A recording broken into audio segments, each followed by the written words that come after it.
Many thanks to Paula Hazelwood for the assist there. If all of you could start making your way back to your seats, we're very appreciative of your time today and of our speakers' time, and we want to stay on track with the program.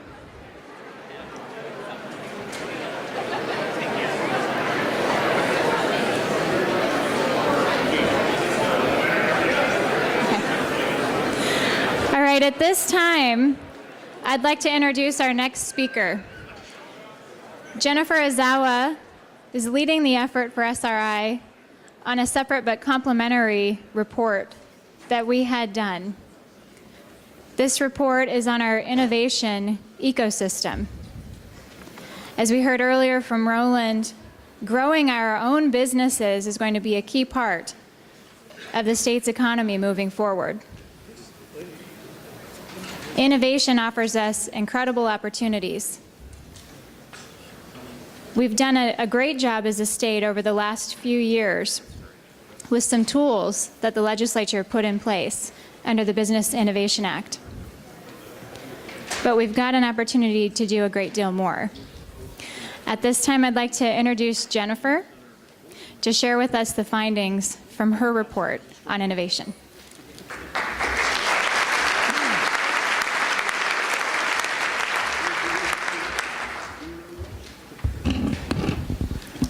All right. Thank you, Courtney, and thank you, Governor Ricketts, and all of you for having me here today. So this session before lunch, standing between you and lunch, focuses on how Nebraska can support more technology-based companies and industries as you look to the future of the state. I'm briefly going to review why innovation is so important for economic growth, and then I will present the findings from our innovation ecosystem analysis of the state, and I'll conclude with four recommendations that we have for how to catalyze more innovation activity across the state.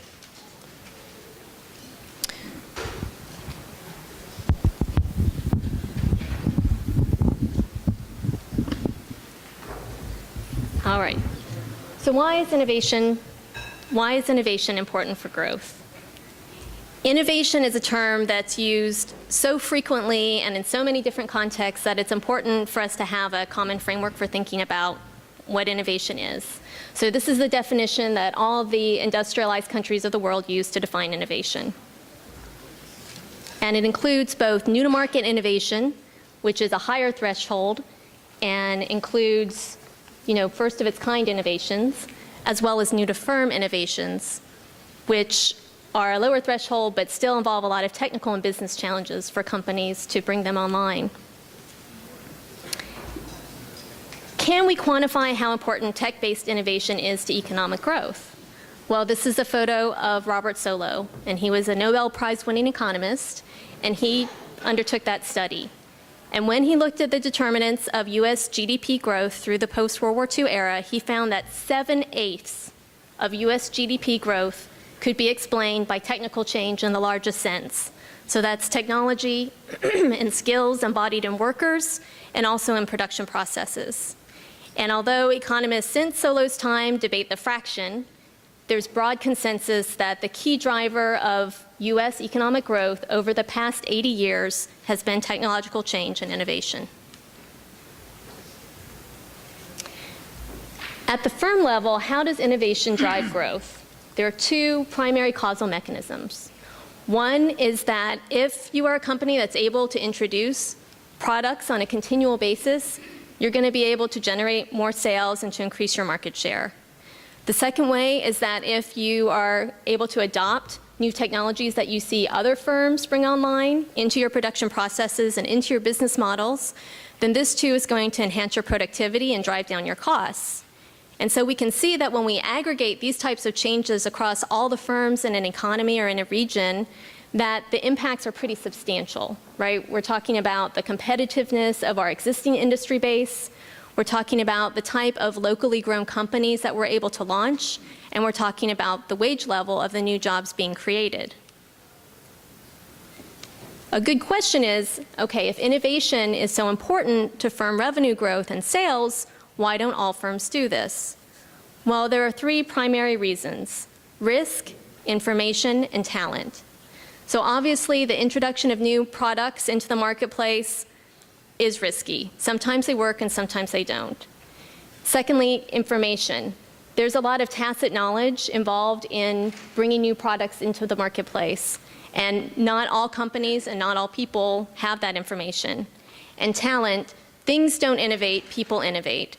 And again, with that tacit knowledge, you have to have a critical mass of people who have particular industry domain expertise and who have done it before, who have commercialized a product, actually got it from the lab scale or the bench scale to the national or global scale.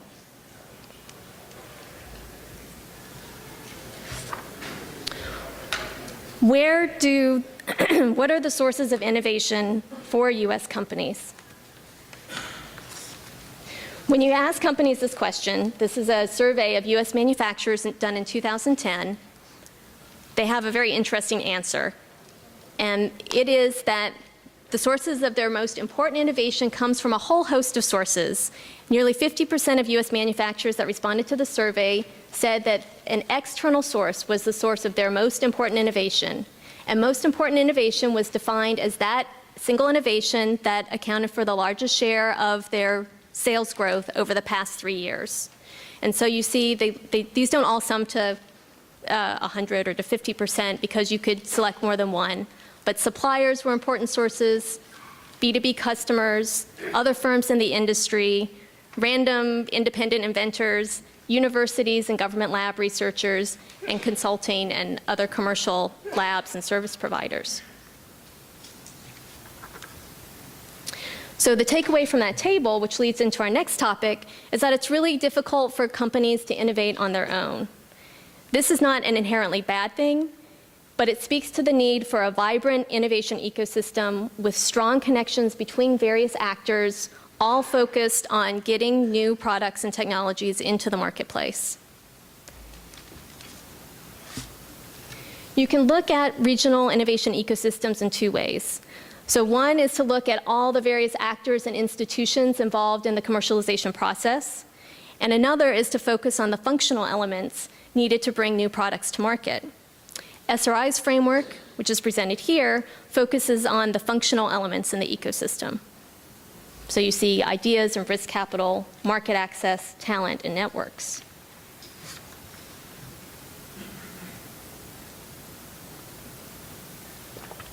We looked at a variety of data, and we talked to over 40 individuals representing startup companies, accelerator directors, university tech transfer office staff, angel and venture capital investors, economic development organizations, chambers of commerce, and so on, to assess each of these 5 different elements.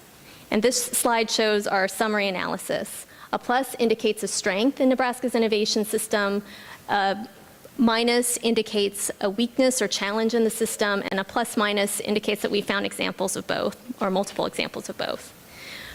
So in our assessment, there are 3 areas where public and private stakeholders should focus on supporting the development of Nebraska's innovation ecosystem going forward, and these are risk capital, market access, and talent. And I'm just going to very quickly go through one slide each, the elements. So idea generation. So corporations are the ones that really get products into the marketplace. And when you look at Nebraska's existing industry base, there are examples of many large companies that are investing in corporate innovation and investing in startups, both Nebraska startups and startups outside of Nebraska. And these are companies like Nelnet, Union Pacific, Bryan Health, and First Data. On the startup side, startup creation in Nebraska is slightly lower than the US average. This may be due to the fact that unemployment for the state as a whole is lower than the US average. And so if people have jobs, they're not as compelled to go out and start new businesses. On the tech startup side, there are still, unfortunately, no good data sources that track tech startup activity across states and over time. But from looking at deal flow data and venture capital investment data, from talking to investors and directors of incubators in the state, they all seem fairly confident that deal flow is up in the state. The number of tech companies being founded is increasing and has increased over the past 10 years. Talent. Across the board, many people we spoke to said that Nebraska has a dearth of seasoned, experienced entrepreneurs. Again, this is not just a Nebraska challenge. This is a challenge for many, many regions across the United States.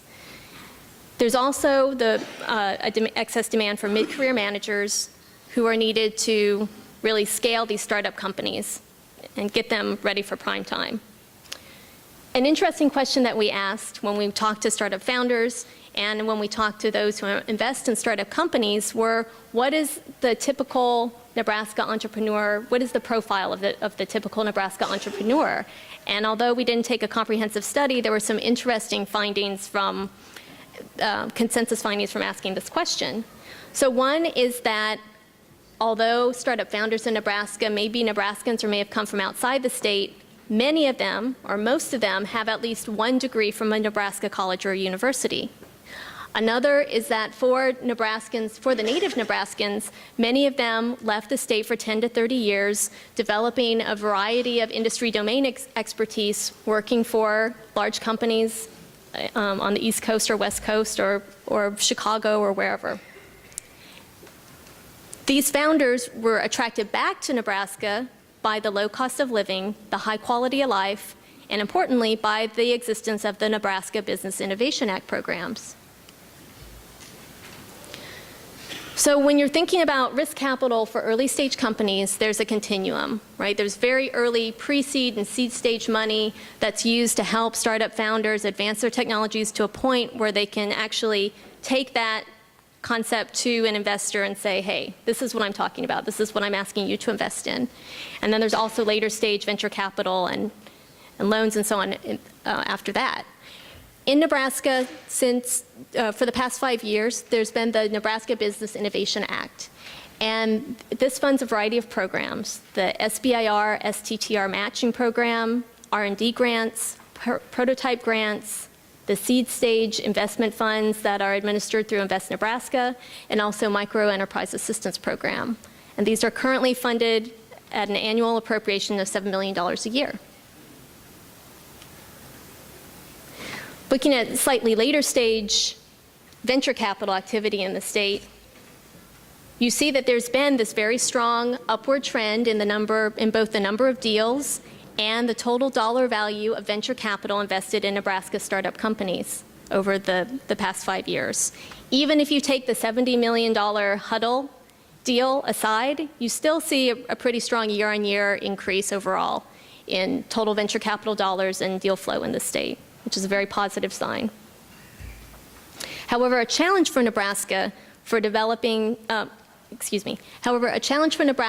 is developing more indigenous venture capital focused on other tech sectors that you're interested in investing in, right? So one of the most important things from a startup founder's perspective is not just the money, but the connections that a venture capitalist can bring. So if I'm a biomedical startup founder, I would like to find a venture capitalist who has worked for biomedical companies, who has a strong network to companies outside the state, and who can get me through FDA regulatory approval if that's needed for my medical device or my drug or what have you. And so this is, I think right now we're in the waiting phase in Nebraska. So you have some startup founders, you're waiting to go prime time, and the hope is that in 10 to 20 years, once they exit from their companies, they might be some of the individuals who found the venture capital firms focused on agricultural equipment, biomedical, and so on. Networks. This is a depiction of all the different actors in an innovation ecosystem. So I said, there are two ways of looking at innovation ecosystems. One's the functional elements, one's the actors. Nebraska is a small and very collegial state, and people feel that connections are generally very strong. You can get an audience with very high-level C-suite individuals or very high-level directors within the government, and this is a great thing. From my experience, you can always make these connections that you have more productive by trying to really think about critical issues that where you're trying to change the needle. And so, go from just coffee meetups to let's organize our discussions around, okay, we're a group of startups and we really want to try to contact or target companies outside the state. How can we leverage our Nebraska Department of Economic Development? How can we leverage the alumni connections of our different universities and colleges to really be able to talk to some of those people?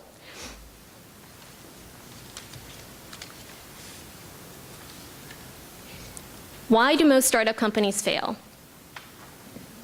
Most startup companies fail from a lack of customers.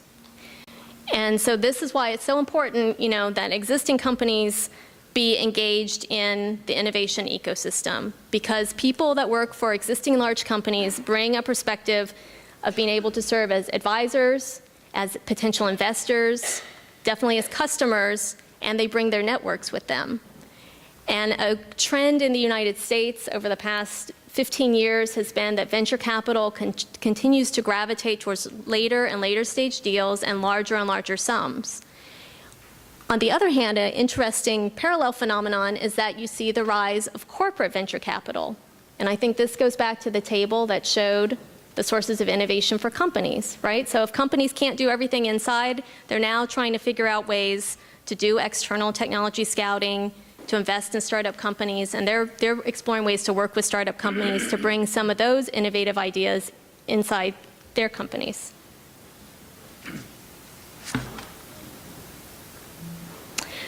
So based on our analysis of Nebraska's innovation system, what does SRI recommend? We have 4 recommendations. One is to increase the appropriation for the Nebraska Business Innovation Act program. A second is to pilot a Nebraska Corporate Startup Challenge. A third is to continue to strengthen entrepreneurial opportunities for students at universities and community colleges. And a fourth is to strengthen university government collaboration around economic development objectives. And I'll just briefly talk about these. This table shows the funding levels in Nebraska and for Nebraska innovation programs and in other states in both gross terms, that's the first column, and also normalized for the size of the economy, which is the last column. And you can see that Nebraska ranks last behind Ohio, Utah, and Oklahoma in terms of the amount of money it spends on its innovation programs. So Nebraska spends currently about $62 for every $1 million of GDP in its economy. And I think the takeaway from this slide is that you could double the appropriation for the Nebraska Business Innovation Act programs and still be, well behind Ohio and Utah.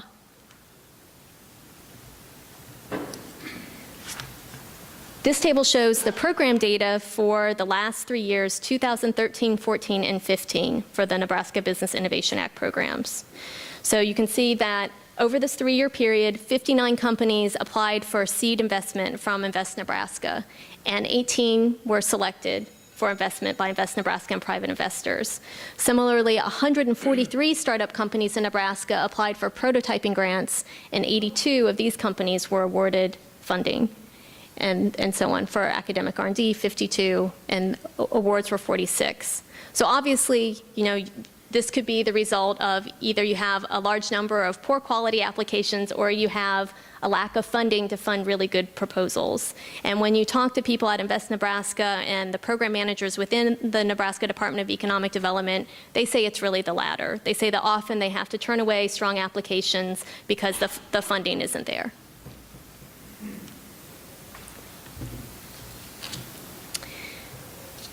The second recommendation relates to this question of market access and networks. And the recommendation is to pilot a Nebraska Corporate Startup Challenge program. This builds on some regional efforts that are already being undertaken by the Lincoln Partnership and other parts of Nebraska to connect existing companies with startups around technology needs and technology capabilities.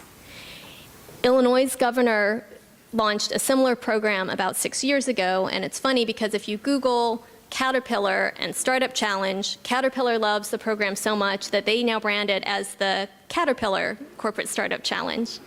But essentially, there's an intermediary organization that will work with corporations to find the right individual in the corporation who can specify what their technology needs are, what their innovation needs are. And then on the side of the startups, they'll go around and talk to the directors of incubators and accelerators, to the tech transfer offices at the universities, in the case of Illinois, at the tech transfer offices for the DOE labs and so on, but you're aggregating the technology needs and the technology capabilities. The companies, the large companies, which are corporate 500, Fortune 500 or Fortune 1000 companies, are able to look at a small roster of maybe 5 leads that have been screened and qualified, and then they have pitch days where they talk to the companies. And the startup companies that have gone through the program, some of them have resulted in actual investment opportunities or in sales, significant first sales for these companies. And even the ones that were not successful gained immensely in their perspective from being able to talk to people that have that actual industry domain expertise.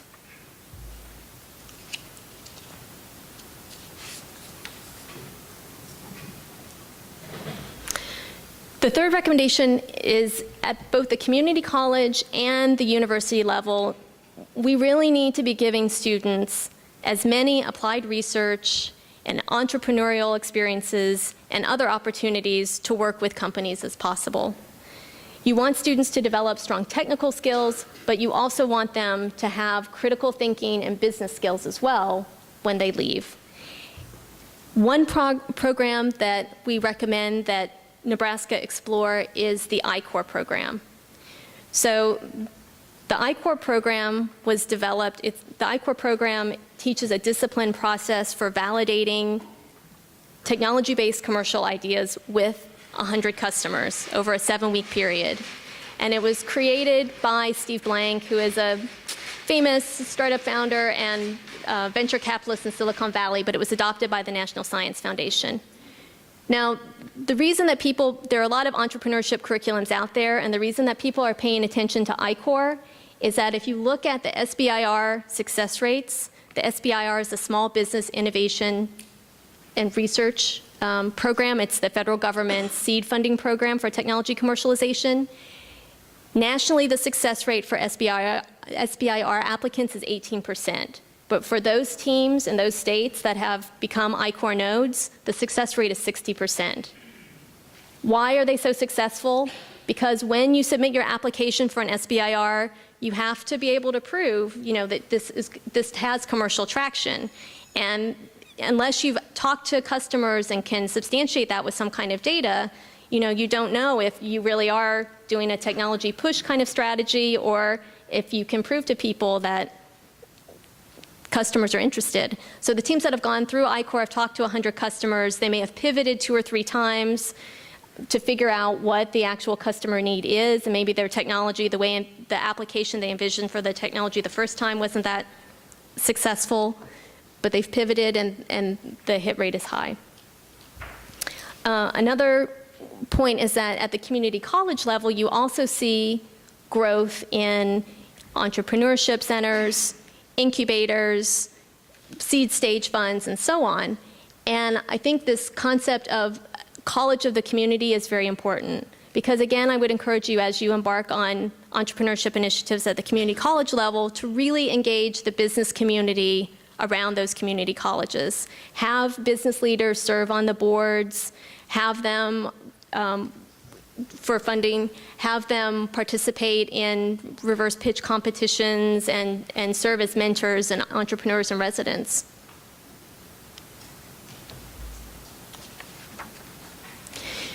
Finally, it's always helpful to strengthen university-government collaboration around economic development, recruitment, and retention of companies. While companies come and go, your universities are anchor institutions. And your community colleges are anchor institutions that don't leave. And one way that the State Economic Development Agency has leveraged the higher education base is in Georgia. So Georgia co-located its Economic Development Agency office, the Georgia Tech Accelerator, the State Workforce Agency, and the Economic Development Office of the Public Power Utility to try to encourage more collaboration and coordination when it came to recruitment and retention of companies in the state. So this is one type of idea you could assess. Also in Georgia, the universities appointed an economic development liaison from each university who works with the Economic Development Agency to think about ways that the university can help in economic development efforts. So that is the end of my presentation. I'm happy to take any questions.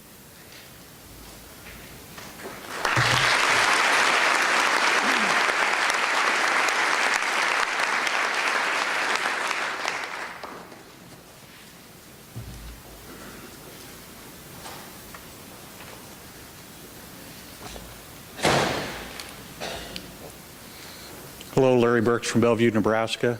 Thank you for your presentation. Thank you for the event. You mentioned that one of the top reasons small businesses fail was because they don't have enough customers. But there are a variety of reasons why they don't have customers. Perhaps they had that customer and then they lost them. Is there any research on some of that aspect, such as service-based or just general performance or management performance? Yeah, I mean, I think you're right. A lot of business success and failure comes back to the talent that you have in the companies and the ability to be flexible and to shift as the market changes and as other firms compete. So there is research on that, and I'm happy to share that with you. I'm curious about whether I missed anything or if this is also your impression of the state of your innovation ecosystem.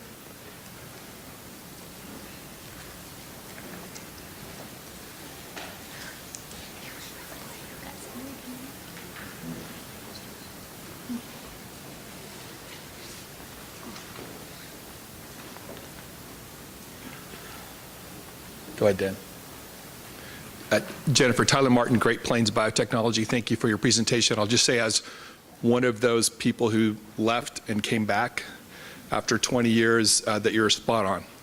Oh, great.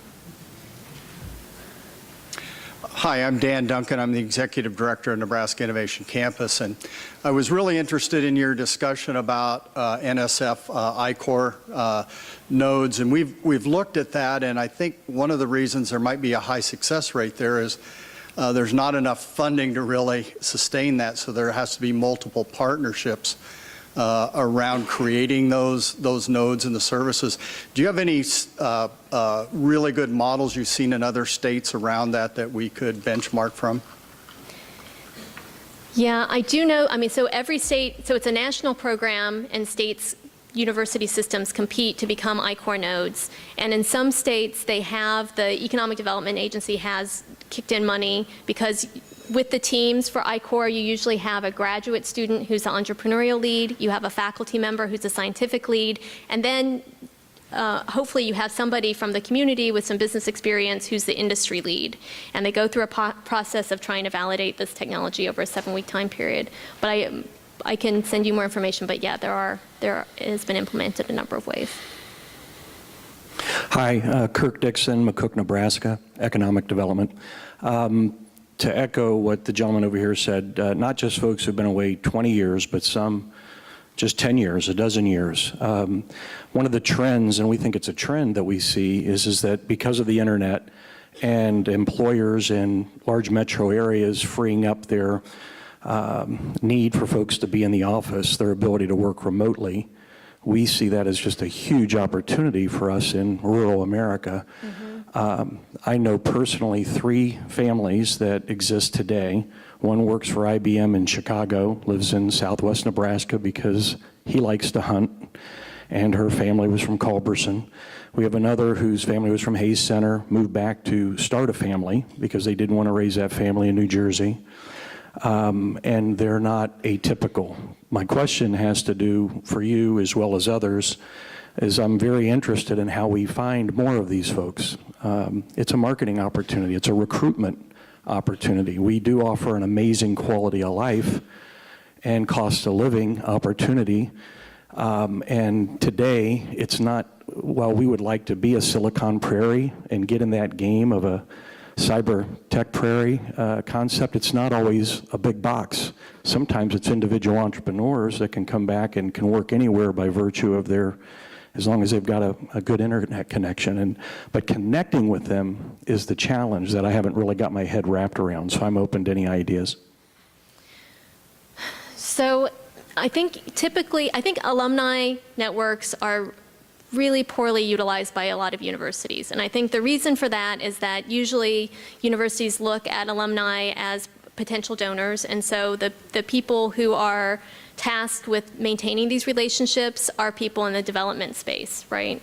But maybe you want to shift and you want the people engaging with alumni or a subset of alumni to really be those who are in the tech transfer office, to be those who are more entrepreneurial faculty in the science and engineering disciplines, to be those from industry trade associations or technology trade associations, right, who are saying, hey, who are the people who have gone out and are now working for the Ciscos and the IBMs or the Genzymes or the whoever, because that's a huge resource, and we'd like to engage them.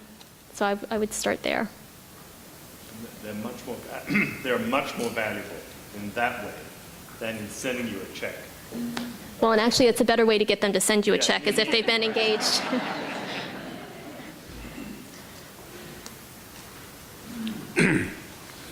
Hi, my name's Todd Dickey, and my wife and I own a company called Power Sports Nation, and we're a 2-time prototyping grant recipient. We're from Norfolk, Nebraska.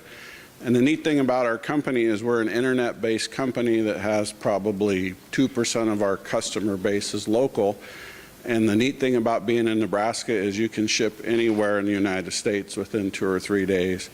And I just think the whole prototyping grant process was very arduous, but was very good because it challenged me to think about my business and the key steps that I needed to grow it. So I just wanted to say that.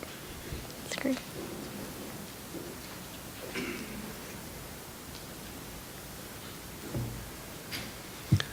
Hello, I'm Matt Gaushala at the Center Community College in Columbus. I just guess wanted to thank you even for the recommendation for the continued work between the university and the community colleges and the communities, especially with entrepreneurship.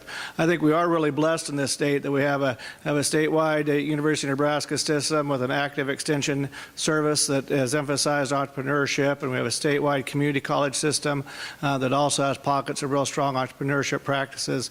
We were actually just talking with some of our university friends here about some of the joint classes and workshops we're doing with youth. So I think it's been an exciting thing to see in pockets, and it would be really excited to see that expanded in a greater emphasis across the state. So thank you. Hi, Greg Tachek, City Neely. So I just finished watching all 3 seasons of Silicon Valley on HBO. So I keep looking at that actual formalized VC on Silicon Valley, and you showed a lot of good examples of like what Midwestern innovation things look like, but what's an actual Midwest VC look like, and do they even know that they're a venture capitalist? Yeah, well, so what does Midwest VC look like in Nebraska? Yeah, or just Midwest in general, yeah. Well, so I think venture capital firms are started by people typically who have had experience starting their own company, have had a big exit, and they're interested in investing in and making money from seeing the next generation of companies come to fruition. And in places where, and then okay, so I should step back and say that's one mold of institutional venture capital firm that you see in different parts of the country. Another is people that just have more finance background and are interested in the space, but they haven't actually gone through the process of starting their company, scaling it, and have lots of money to invest. Ohio and Pennsylvania have some interesting venture capital initiatives that have been geared towards, I like that in Nebraska you started small, right? So you start with the Nebraska Business Innovation Act, you pilot these programs, and you see, do they have traction? And now 5 years later, when you look at the program data, you can see like which programs have pretty substantial and significant excess demand for the programs. And I think over 10, 15, 20 years, what you're going to see is these companies are going to continue to move through the pipeline, and they're going to need more funding. And so the challenge will be that can the Invest Nebraskas and can the institutional venture capital firms that you have, a current challenge that a lot of venture capitalists told us is that there have not been the big exits. They see a lot of promising companies, but you haven't had the IPOs, you haven't had the big acquisitions. And so until there are some of these big exits, the venture capital firms are tapped out. And so another area to explore would be the federal government also has money that it's made available for trying to develop more indigenous venture capital in states and to try to explore creative ways to help until you see some of these exits happen to free up capital and keep the process moving. But in the meantime, corporate venture capital, I think, is also very important. And it's great because, you have the potential customer and the investor co-located. So, in Nebraska, corporate venture capital would probably be a very good path. Okay. Jennifer, we've got time for a couple more questions before lunch. Okay. All right. I don't see any more questions, but if there are any others, now would be the time. All right. Well, everybody have a nice break, and then we'll move to lunch.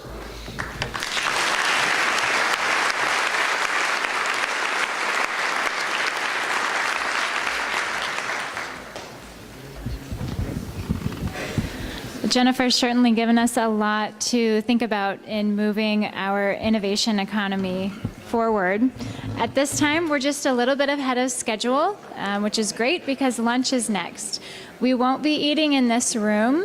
We'll be eating downstairs. And so if you would